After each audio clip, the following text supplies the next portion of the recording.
Merhaba arkadaşlar. Galaxy S10 Plus. Video ön kamera çekimi arkadaşlar. Şu anda Full HD 60 fps'de. Görüntü kalitesi nasıl? Nasıl?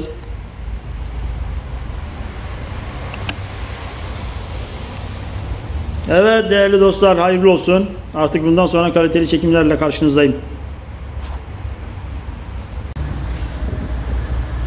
Evet şu an 1080'de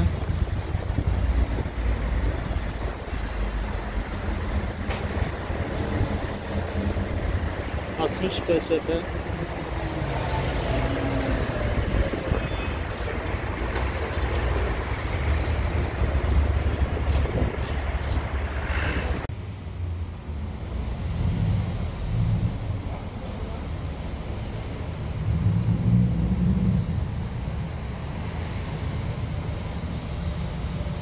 Evet, Galaxy S10 Plus deneme.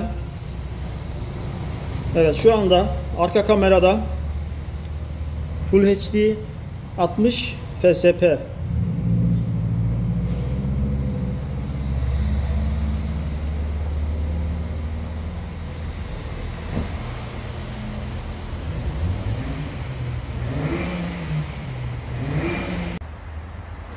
...1080 60 fps.